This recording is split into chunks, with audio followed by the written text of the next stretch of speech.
de Jesus Cristo. Boa noite, meus irmãos. Que Jesus nos ampare, nos ajude a todos nessa noite. E, primeiramente, o que eu queria falar é que aquelas palavras, aqueles conceitos, aquelas experiências que talvez não estejam em acordo com a nossa doutrina espírita, aquelas opiniões que talvez não estejam bem colocadas, que a gente guarde no bolso ou descarte, pesquise depois, porque a gente não é o dono da verdade, a gente tem um amadurecimento até determinado ponto na doutrina, mas não em todos os campos, né? E esse amadurecimento é sempre deficiente ainda, e a gente está trabalhando para melhorar, né? Pelo menos essa parte doutrinária que é mais fácil, a moral a gente vai tropeçando por ali, se esforçando para ser esse bom espírita, né? Que nem sempre a gente consegue, ou pelo menos não consegue todo dia, falando do meu caso.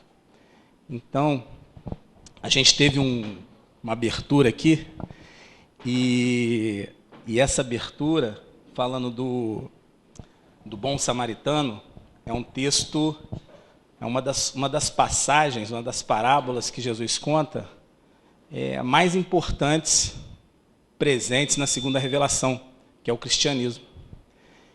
Por quê? Porque ela exemplifica de uma maneira muito, muito clara, muito inequívoca, quem é o nosso próximo, ou seja, a quem devemos amar, que é a lei que a gente tem que seguir aqui na Terra, a lei de amar a Deus sobre todas as coisas e ao próximo como a si mesmo, que é semelhante àquela primeira.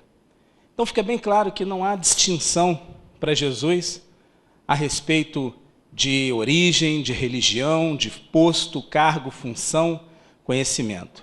O que importa é a ação, aquela ação de ajudar o próximo. Mas como é que a gente treina essa ação que a gente conhece pelo nome de caridade? Como é que a gente treina a caridade? Caramba, treinar a caridade, isso existe? Existe. Nosso coração, né, pelo menos falando por mim, nosso coração ainda é bastante, né, endurecido, ele ainda é bastante insensível. Então nós andamos pela rua com medo. Com medo de quê? Das pessoas? Com medo de quê? Com medo de ser assaltado? Mas tem um outro medo. A gente anda pelas ruas com medo de ver o sofrimento do próximo e ser chamado a agir. Então nós andamos como autônomos, como robôs, olhando para frente, sem encarar ninguém, sem olhar para o lado, fugindo desse sofrimento. Porque quando a gente encara esse sofrimento, dá um aperto lá dentro. E esse aperto é o aperto que nos une. Todos nós sentimos a dor um do outro, desde que nos permitamos sentir essa dor. Desde que a gente possa dar essa oportunidade para nós mesmos, de quê? De olhar, sentir essa dor, que é sentir junto, que é o ato da compaixão, e sentindo essa compaixão, se deixar levar pela ação que se segue, pela aquela piedade que enche o nosso coração e que nos impulsiona a agir no bem. Né? E essa caridade, a gente até estava conversando outro dia aqui, ela vai de tudo, desde o fato de olhar uma pia com louça suja, né, e se sentir atraído para aquele dever, né, de ajudar o próximo, não um próximo direto, mas todos aqueles que compartilham daquela louça, né, a louça calha bem, né? Então, aquela atração de ajudar a família, né, e lavar aquela louça, cumprir aquele papel de tirar um papelzinho, um lixo que está no chão. Então, começa por essas pequenas coisas, e nós vamos nos permitindo, da mesma forma que a gente observou aqui o exemplo do samaritano, a gente vai se permitindo o quê? Essa dor entrar. Ela entra, dói mesmo. A gente se sente, né, compungido, que é a palavra que está lá no Evangelho, na passagem que fala sobre a piedade. acho que é no capítulo 13, item 17. Então, lá nessa parte, ele fala que a gente, ao olhar a dor do próximo, sentimos uma dor. Mas ela pede que a gente não se furte desse momento e que, ao encarar essa dor, se deixe levar por ela e ajudar. Que ainda que aqui na Terra esse sabor, né, esse ato de ajudar ainda tem um sabor amargo, que é o acre que ele usa, né, ele nos traz uma felicidade de ser útil. E mais ainda, quando a gente percebe que essa pessoa realmente recebeu o nosso amor, recebeu o nosso cuidado, ainda que nem ela perceba ou que seja grata a isso. Então, essa oportunidade de colaborar, essa oportunidade de contribuir, ela nos chama a cada momento, ela nos treina. E esse é o grande sentimento da compaixão, que muitas religiões, inclusive, usam, muitas filosofias usam esse termo, e também na nossa tradição, né, católica, na nossa tradição espírita, a gente usa também a palavra piedade. Então, elas estão muito juntas. Tanto que, ao encerrar esse texto que eu citei do capítulo 13, né, da piedade, ele fala que a piedade é a irmã da caridade. Por que a piedade é a irmã da caridade? E mais ainda ele acrescenta que a piedade antecede a caridade. Ou seja, se eu me permitir esse sentimento, se eu realmente buscar olhar e ver o sofrimento que existe ao meu redor, essa piedade vai começar a tomar conta do meu corpo, começar a tomar conta da minha mente, começar a tomar conta do meu espírito, e eu naturalmente vou agir, porque isso é lei da natureza. Foi Deus que colocou isso em todos. Uma árvore cresce, dá sombra, dá fruto. Né? Os animais correm, os vermes fazem o que eles têm que fazer. Tudo na natureza faz o que tem que fazer. Nós, que recebemos agora um algo a mais, estamos naquela transição, entendendo como é esse algo novo que a gente tem que fazer. Com essa nova capacidade espiritual que a gente tem do livre-arbítrio. Como é que é cumprir o meu dever com o livre-arbítrio? Então, muitas vezes, a gente até comentou isso também de uma outra vez, a gente vai levando a vida e toda vez que a gente vê um sofrimento, a gente muda o nosso olhar. E isso a gente vai repetindo, desde pequenininho, passa a vida treinando esse ato.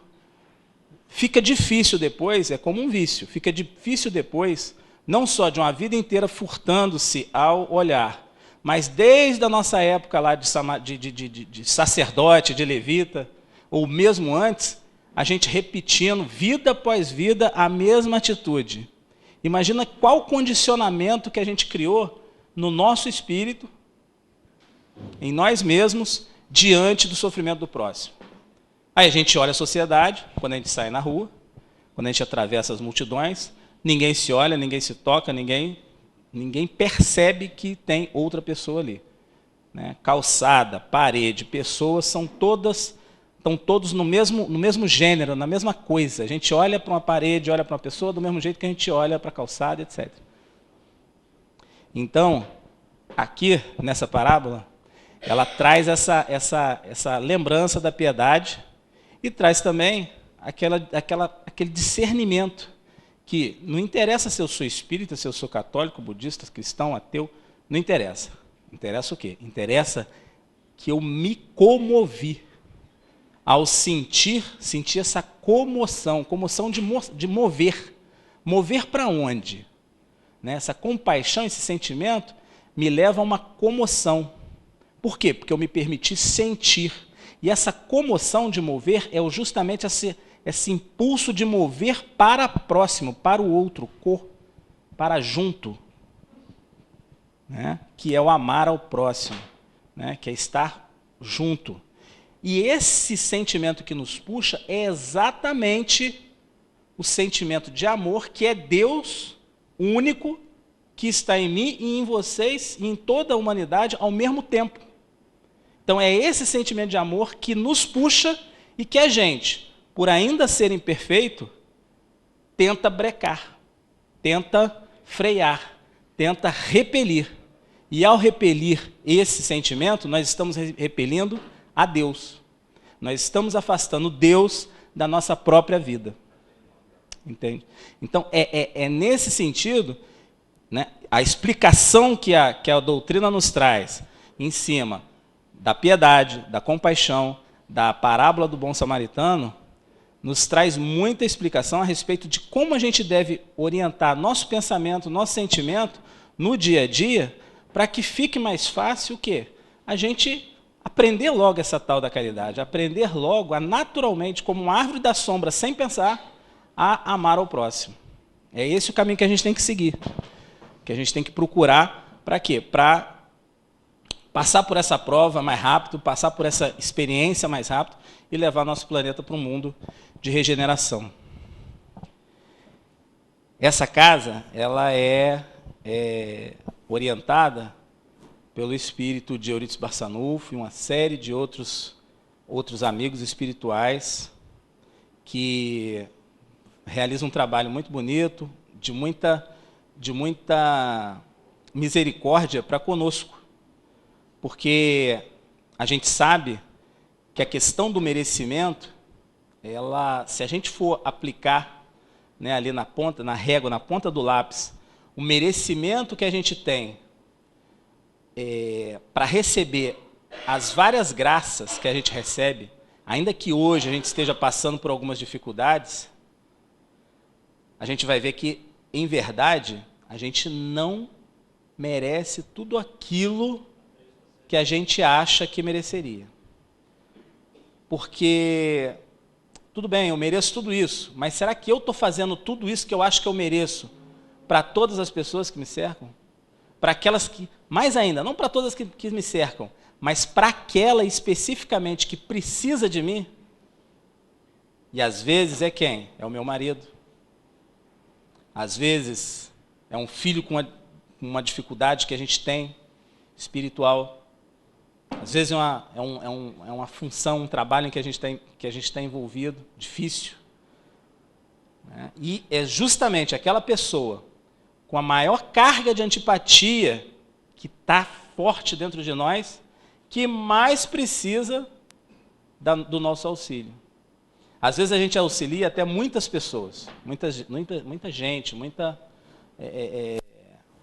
muitos amigos, mas aqueles que realmente foram colocados ao nosso lado para a gente auxiliar, né, no dia a dia, no conviver, nós ignoramos. Ou seja, a providência divina, a espiritualidade nos ajuda colocando perto da gente o nosso próximo mais necessitado. Ele coloca a gente amarrado, ali, vizinho, dentro da família, toda hora tem que encontrar, né? E mesmo que mora longe, toda hora a gente cruza, né? É uma coisa. Mas, o que a gente faz? Vira. Até quando? Até quando? A gente tem que lembrar, né, que várias turmas de espíritos estão passando aqui na Terra. Nós estamos nos últimos, né? Os últimos chamados. Nós estamos aqui, nessa 1/10 hora, nesse 60º minuto.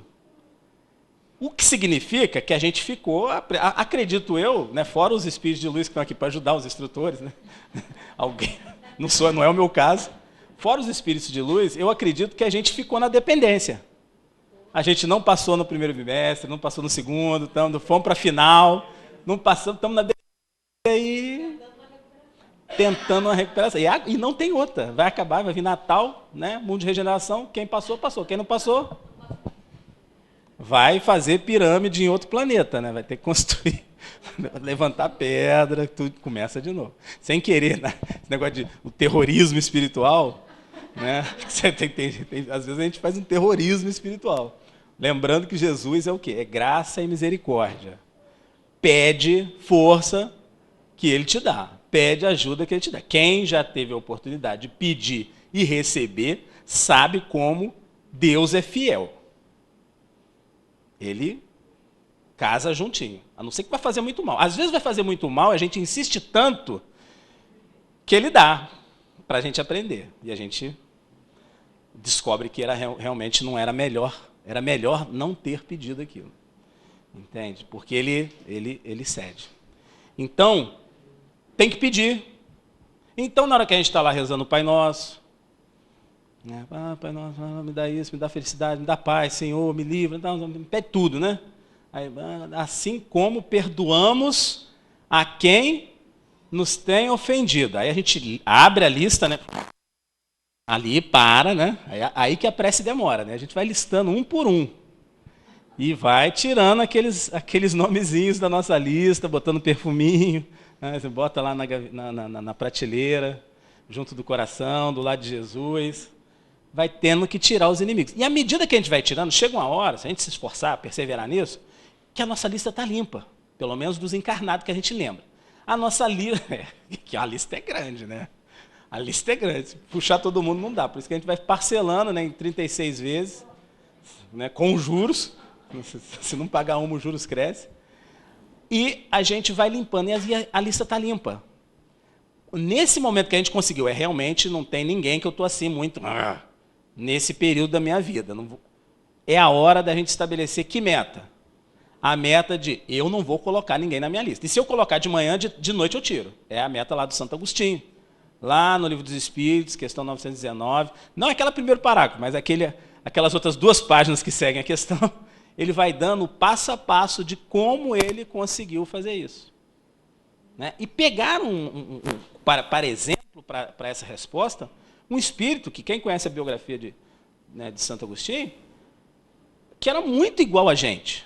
É muito gente que nem a gente. Ele não nasceu santo. Teve que perseverar muito, teve uma boa mãe, né, que firmava na prece em cima dele, que tentava orientar. Ele estudou bastante e um dia decidiu, não, vou mudar. É uma questão realmente de vontade. No Evangelho segundo o Espiritismo, lá no capítulo 4, no finalzinho, acho que lá pelo item... Capítulo 4? 4 não, acho que é o 5. Lá pelo item 5, lá pelo item 27, 28, tem um item que fala assim, nós podemos vencer em uma reencarnação todo o degrau que nos separa da próxima evolução. Então, aquilo que a gente está gastando aqui, 10, 15, 20 vidas, se a gente quiser, a gente resolve agora. Se quiser. Aí você olha para o lado, vê, a maioria não quer, né? Eu, particularmente, estou meio, né? Não estou querendo acelerar esse motor. E eu falo, acelera, acelera. Não. Ainda estou renitente. Mas você vê determinadas pessoas que são assim, estão passando por nós, hoje a gente olha para estar aqui do lado. Mas na próxima vida, quando a gente olhar, a gente nascer na outra vida aqui de novo, aqueles que não foram, né? Ele está lá já em outro planeta de luz e a gente está aqui. É uma questão de querer. Isso é o que Kardec chama da boa ambição. Né? Existe uma boa ambição. Da mesma forma, ambição não é uma paixão. Quando a gente lembra, lá no Livro dos Espíritos, pela 907 que a gente viu, nessa questão, ela fala lá que existe, a paixão não é de todo mar. Ela tem uma essência boa. A ambição, como paixão, da mesma forma. Ela tem uma essência boa, um princípio originário dessa paixão que é boa. Que é querer evoluir e querer ajudar. Acabou. Que, inclusive, a gente nasce aqui para quê? Para evoluir e cumprir com a parte que nos cabe na obra da criação. Está lá no Livro dos Espíritos. Evoluir para Deus, para a perfeição. Crescer, entender. Cumprir com a parte que me cabe na obra da criação. Eu não sou árvore, eu não dou sombra, mas eu ajudo, né, dou um apoio, um ombro amigo, vamos conversar. Às vezes são auxílios materiais, outros são auxílios espirituais. É isso que a gente tem que dar o nosso fruto. Árvore boa, fruto bom. Esse é da natureza da vida isso. Então, a gente precisa entender que a forma mais fácil de começar a viver uma vida mais feliz, que é o sonho que todos nós temos, qual que é? É se esforçar em ser bom. Não é ganhar na loto, não é ganhar na Mega Sena. Inclusive, tem uns caras que têm uns problemas com isso, né? A vida acaba depois desse ganho material. Outros não, outros sabem empregar bem a riqueza, né? É o caminho dele. Agora, muitos de nós, imagina, se a gente tivesse aquela bolada toda, Ou então aquela beleza, né?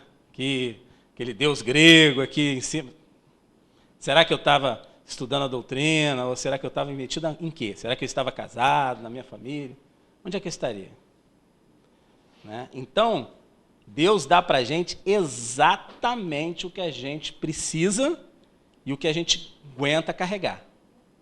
Exatamente. Se Ele me deu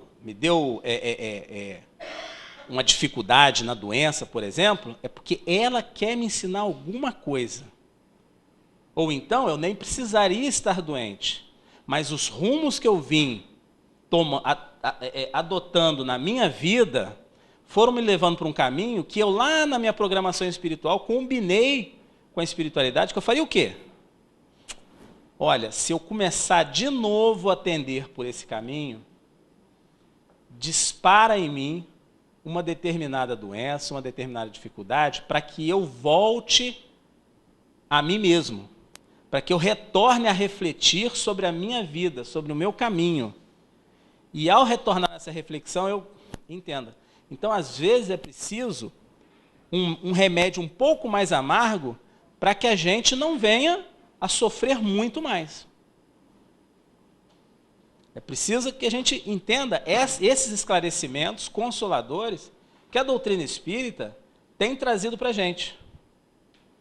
Isso está no Evangelho, está no Livro dos Espíritos, está em vários livros que a gente lê da própria doutrina, nos romances. Os romances são cheios de exemplos, né? Os romances de Emmanuel, com as histórias de Lívia, né? Do Públio Lentulus, que era o Emmanuel, né? Depois reencarnou Nestório, o escravo, de senador virou escravo, né?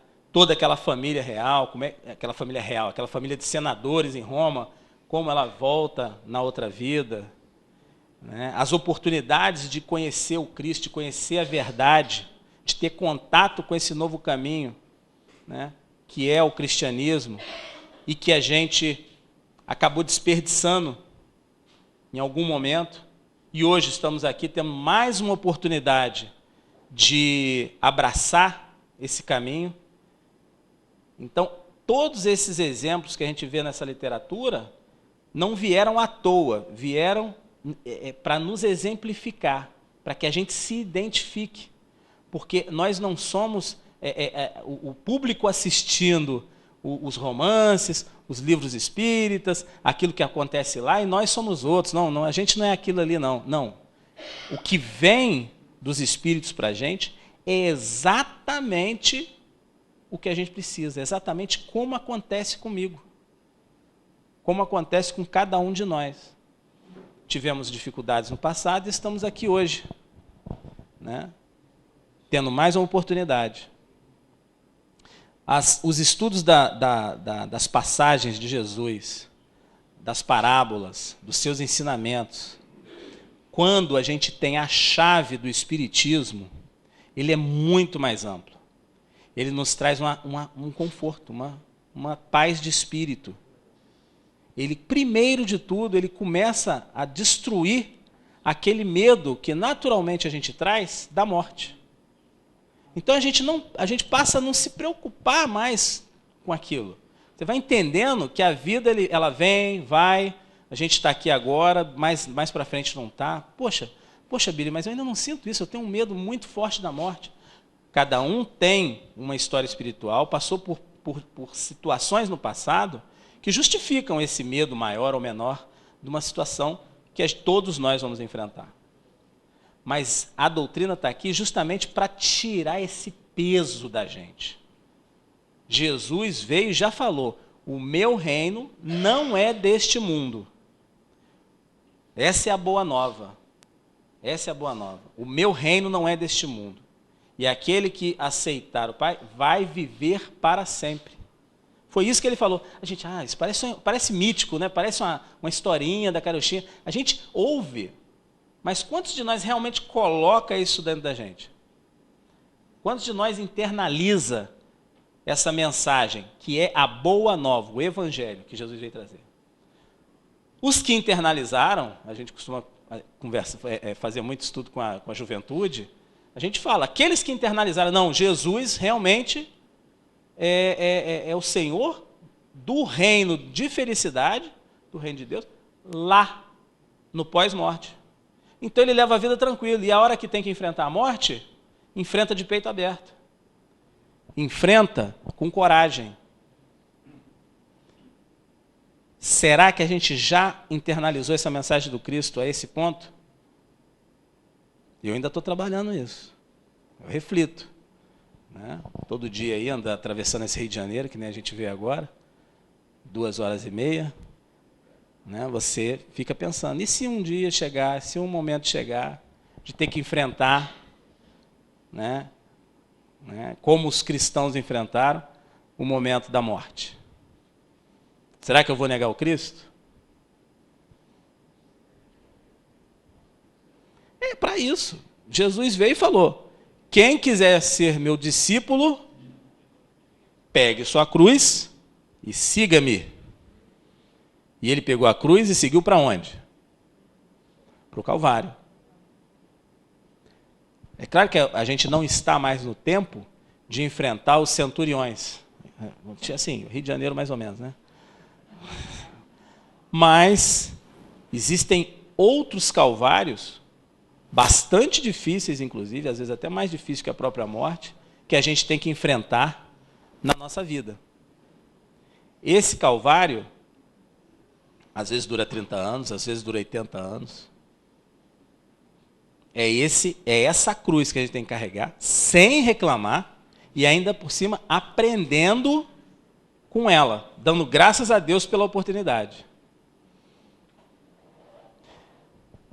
A mensagem consoladora, como a gente ia falando, ela é muito mais clara e ampla para a gente, na medida que a gente busca o conhecimento espírita. O que é o Espiritismo, que é aquele livro verde que está ali na frente, com a capa nova. O livro dos Espíritos, o Evangelho. É leitura. É leitura. Hoje a gente também tem, graças aí, muito também a nossa TV. A gente tem quantos programas no YouTube, quantos programas na internet para estudar o Espiritismo. Hoje, às vezes, a leitura está difícil, porque a vista já não permite, ou não tem tempo, porque está dentro do ônibus 2 horas, 3 horas de manhã, 3 horas de tarde. Hoje a gente já tem aqueles telefonezinhos, né, os smartphones. Qualquer um já está sintonizando uma rádio, já está sintonizando uma TV, já está botando no ouvido e ouvindo um áudio. Hoje a gente já tem isso à nossa mão. Livros, esses livros são muito baratos. Né? Raramente tem um livro desse, né, da doutrina espírita, por mais de R$15. A gente pega aqueles pequenininhos, bota na bolsa e vai lendo.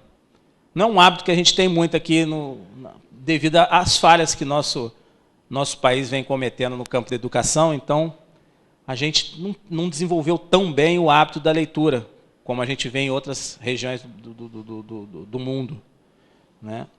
Mas a gente, pelo menos, o que a gente tem aqui à mão? Livro não falta. E não é caro.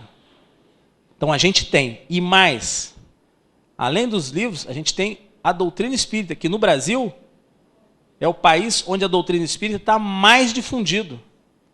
É o que mais tem. É daqui que surgem os livros originais que a gente traduz e manda para vários outros países no mundo. Então, essa bênção a gente precisa aproveitar.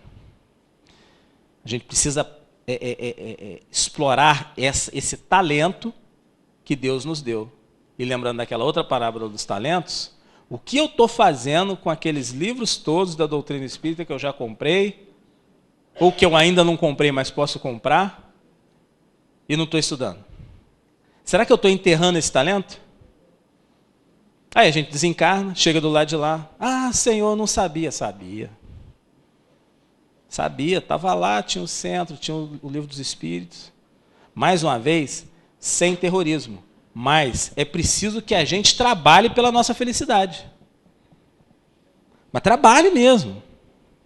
Não é esperar cair do céu. Não é? Ah, não, vou lá, assisto a palestra, a gente sai daqui, come uma pizza, não sei o quê, vai dormir. Quantos por cento fica do que a gente está falando aqui? O que a gente fala aqui permanece na nossa mente aceso hoje. Se a gente chegar em casa, der uma lidinha, ela fixa. Se deixar para amanhã, muita coisa já se perdeu. Se deixar para a semana que vem, mais ainda. Então, essa parábola dos talentos faz a gente lembrar de quantos talentos a gente tem recebido nessa vida, nessa geração atual que a gente está vivendo. Antes a gente estava lá no campo, não tinha nem luz, sol nascia, a gente ia capinar, sol se punha, não dava para fazer mais nada. O que ia fazer? Dormir. E assim foi a vida durante milênios. Milênios a gente passou assim. Hoje, o que a gente tem?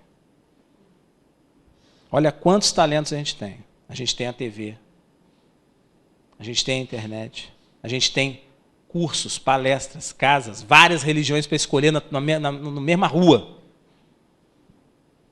Na mesma rua. Vários ali. Tem aquilo que os que queriam ser sábios no passado caminhavam meses e meses para alcançar em determinada cidade.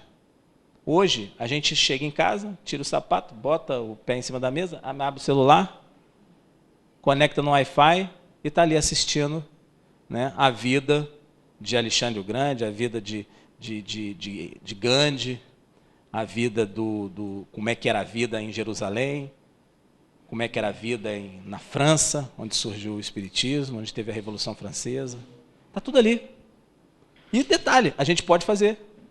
A gente pode pegar o que a gente sabe e passar para frente. O que faz a TV Nova Luz? Passa para frente. A gente pode aqui chegar e contribuir com o nosso conteúdo. Entende? Ah, mas eu não sei nada. Não, quem não sabe nada? Ainda que não saiba nada, se pegar um mês estudando, vai saber pra caramba, vai saber muita coisa. Todos podem. E é isso que essa geração a qual nós pertencemos tem acesso hoje. Ah, mas eu não sei mexer com a tecnologia. Chama alguém. Vem cá, meu filho. Vem cá. Vem cá, senta aqui. Filma aí, tu bota na internet aí para mim. Não, então acabou a mesada, não tem licença, não tem nada. Aí é rapidinho, me dá o celular para cá.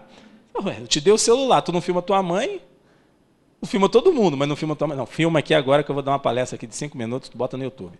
Ah, mas eu não sei, então me dá o celular. Vai aprender rapidinho. Ele aprende informática, a gente contribui com a doutrina, né? Tudo flui bem, está todo mundo dando sombra, né? Então, a gente tem que usar os talentos que Deus colocou à nossa mão. A gente tem que estar com isso perto de nós.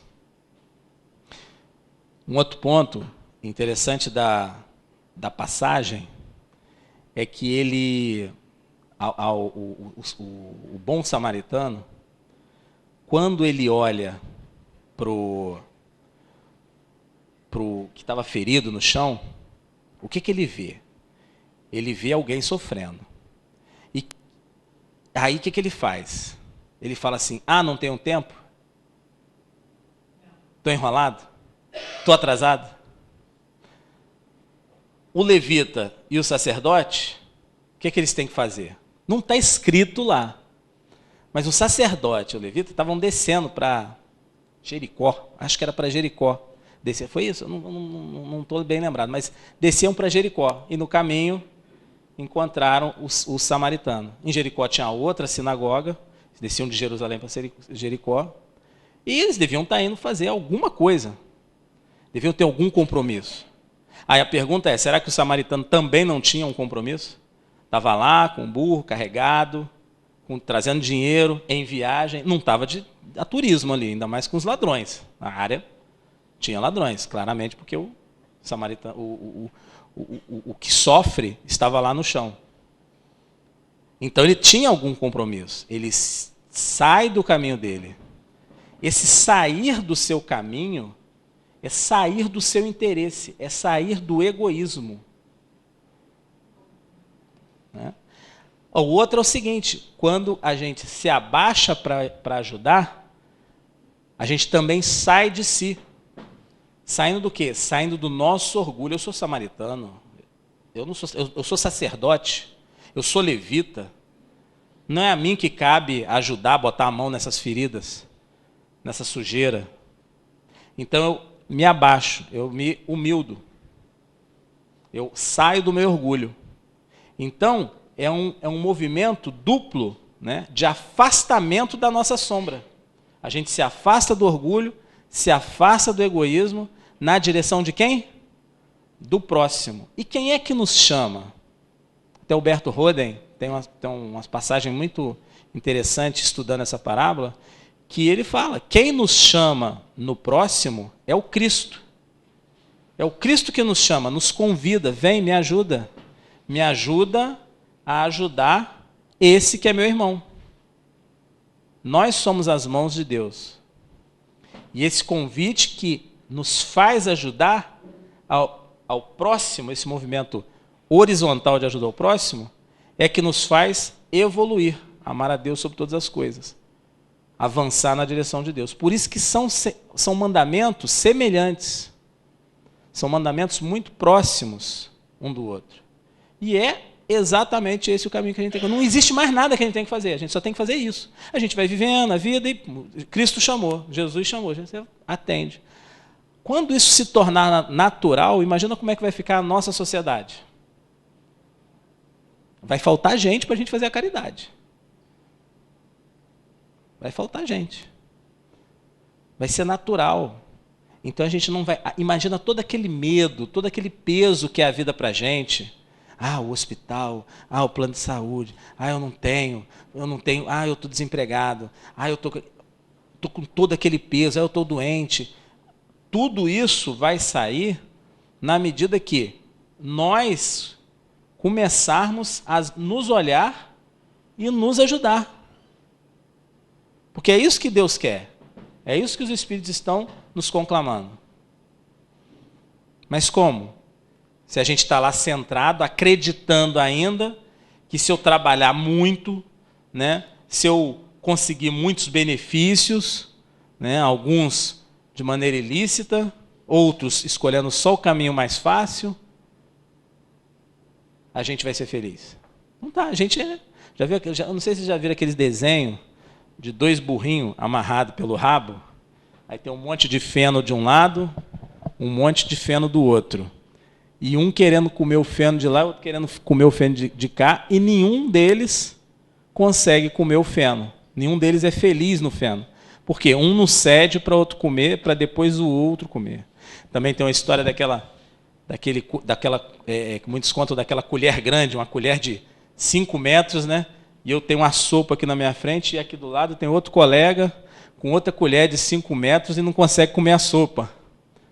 Ué, eu pego a minha sopa, dou para o outro, e o outro pega a sopa dele e dá para mim. Né? Fica fácil. Né? Fica fácil. Então, é esse o caminho que a gente tem que fazer. Sair da concha. Sairmos de nós mesmos. Começar... mas dá trabalho, domingão, sabadão. Pô, chego de noite... É chato? Não é, é chato mesmo. Por que é chato? Por que é chato porque é natural ser chato? Não, é chato porque ao longo de várias vidas a gente não fez isso, a gente condicionou o nosso espírito a não fazer isso.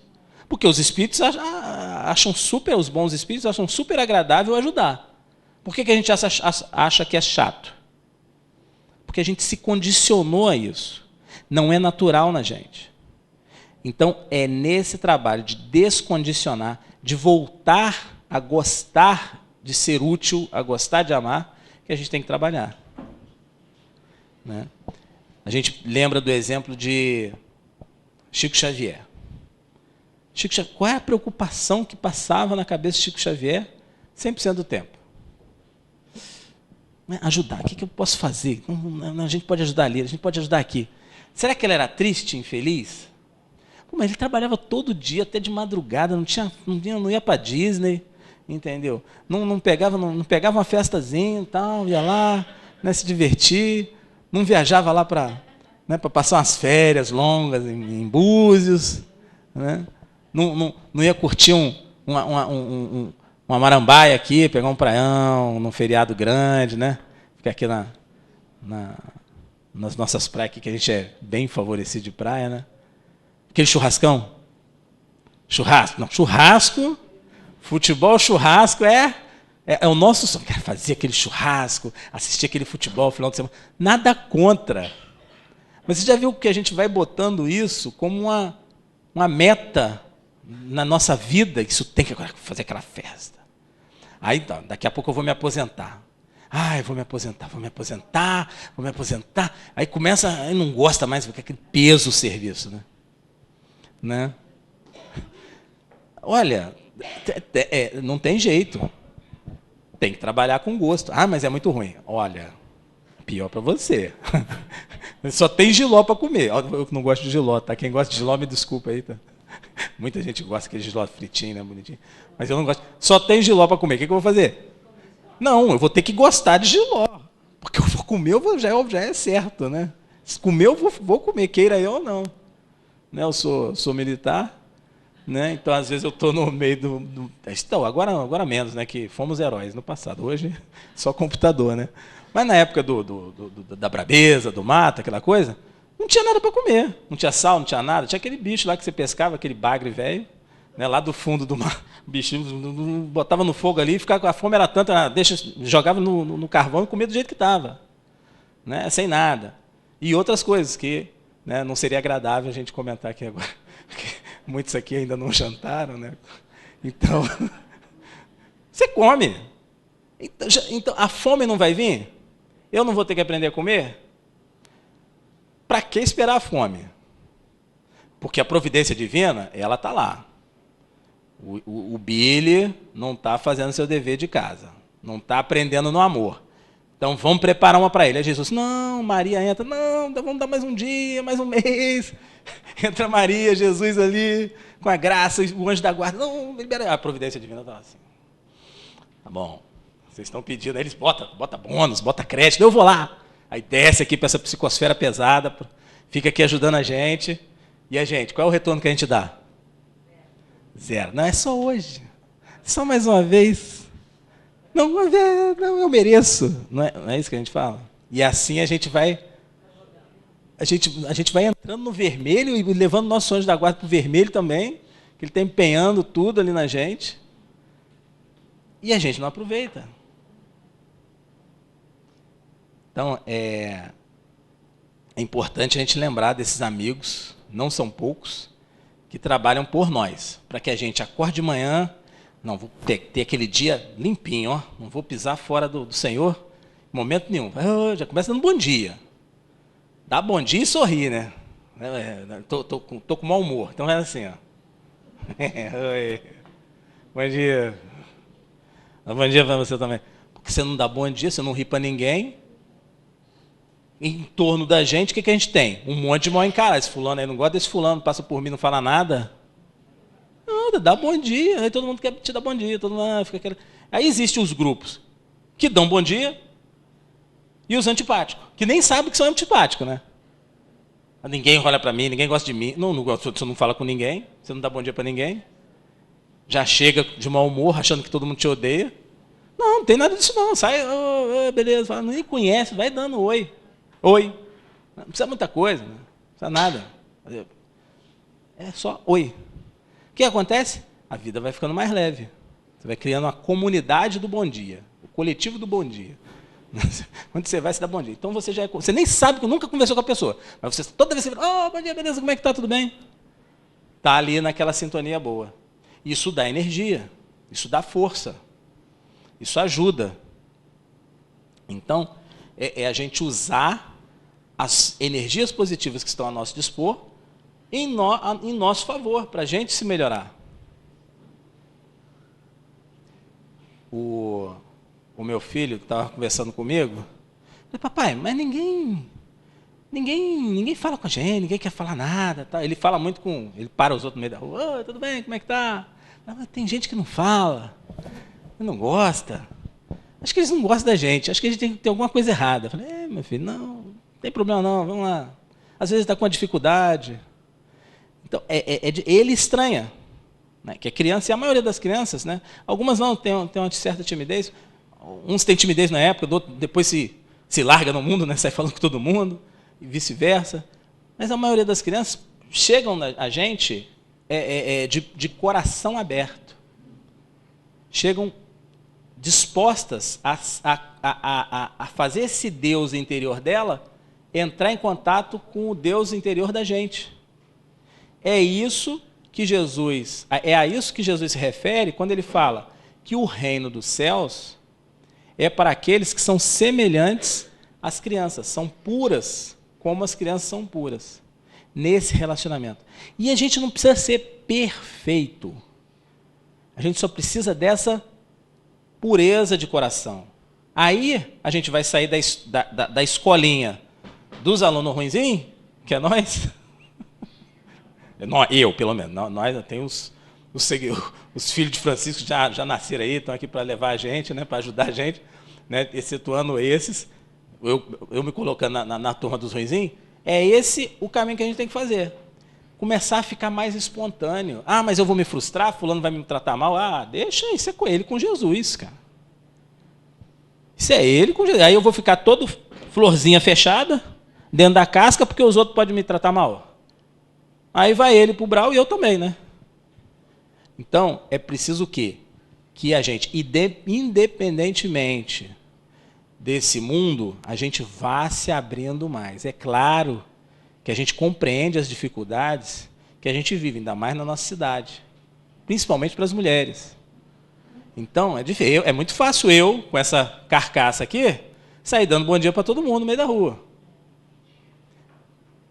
Mas é aquela menina, suavezinha, meigazinha, pequenininha, não é tão fácil.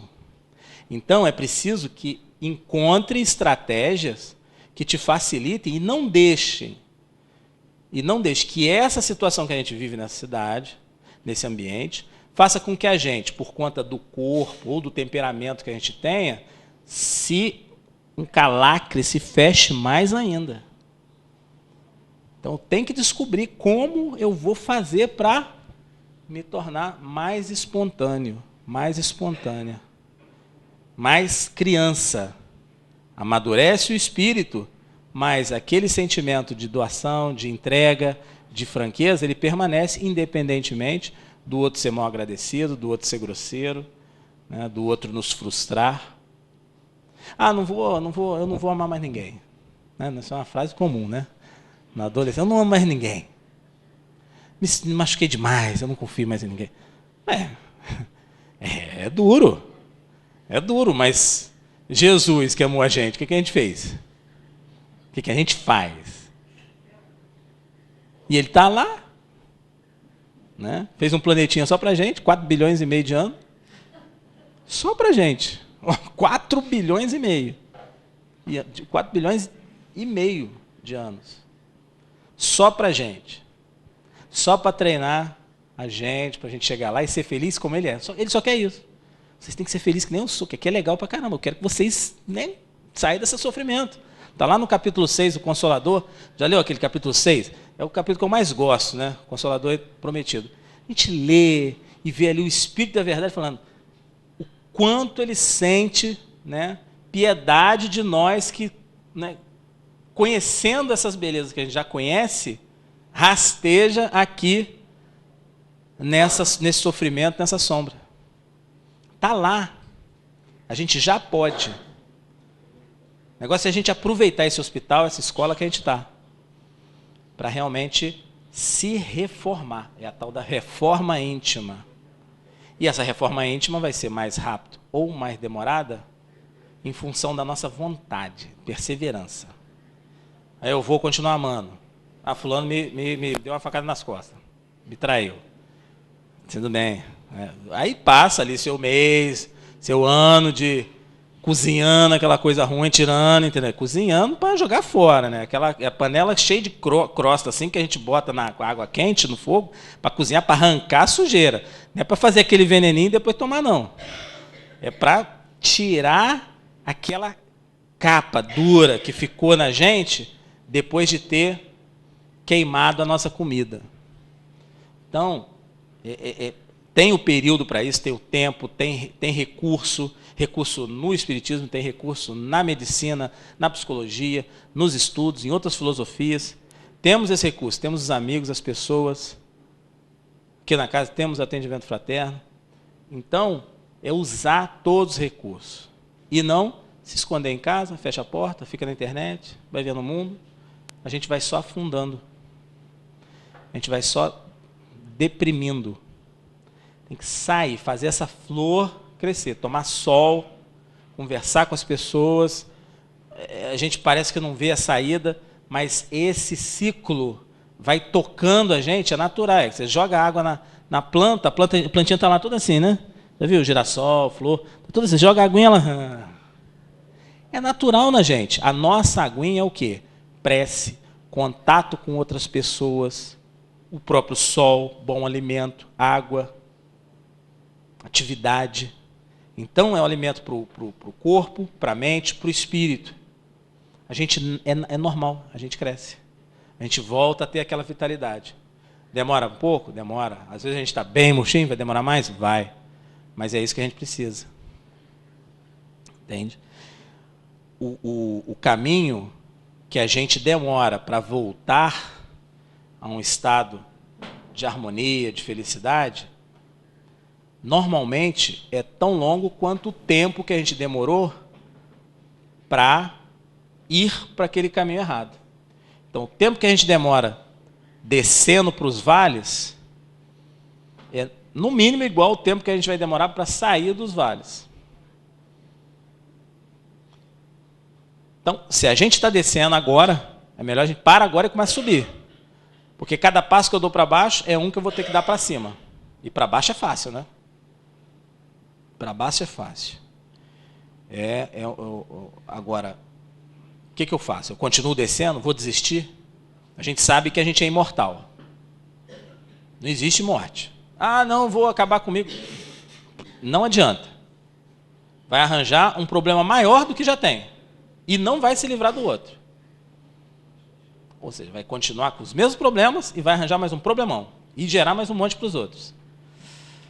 Então, é uma questão de tempo. Todos nós seremos felizes, mais cedo ou mais tarde. É uma questão de tempo. Às vezes a gente quebra uma unha, passa uma semana, a unha já está bonita. Às vezes a gente quebra uma perna, passa um mês, já está direitinho. Às vezes a gente quebra o corpo todo, passa anos na fisioterapia. Às vezes só em outra vida a gente vai se recuperar. Mas é preciso perseverar e não retardar esse período. Irmãos, a gente ainda teria muita coisa para explorar desse tema, mas a mensagem que a gente quer deixar de final é o quê? Que esse aspecto da doutrina espírita, esse aspecto do evangelho, que é a consolação, ou seja, a gente se sentir com mais esperança a partir do entendimento que a gente obtém desse estudo, da convivência com as pessoas e de a gente estar trabalhando junto, por exemplo, aqui nessa casa, pelo bem do próximo, é essa consolação que é nos oferecida que é o nosso grande remédio. É um remédio muito importante para a gente vencer os desafios que a gente está enfrentando, seja na nossa casa, no nosso trabalho ou em outros momentos da nossa vida. Então vamos buscar esse remédio, vamos buscar esse recurso, essa amizade, esses livros, esse tratamento, para que esse trabalho no bem, para quê? Para que a gente possa se recuperar e transformar esse mundo num mundo mais feliz, num mundo de regeneração. Já está aí acontecendo. Muitas pessoas já estão nesse caminho. Vamos se juntar a essas que já estão mais à frente, que já estão mais no bem, vamos dizer assim, para a gente ir junto. Né? Para a gente ir junto para esse caminho do bem. Graças a Deus. Desde já agradecemos a presença de todos, principalmente dos nossos bons amigos espirituais. Vamos então fazer a prece de encerramento. E em seguida iremos para o passe. Vamos nesse momento elevar os nossos pensamentos ao alto, imaginando o Mestre Jesus com toda a sua luz, com todo o seu amor, com toda a sua misericórdia. Ele nesse momento nos abraça, nos acolhe e nos torna cada vez melhor. Agradecemos a oportunidade de tudo que hoje aprendemos aqui. E nesse momento, abrimos o nosso coração para a próxima etapa, para receber todas as energias necessárias para o nosso refazimento. Que assim seja. É nova luz, vem de Jesus.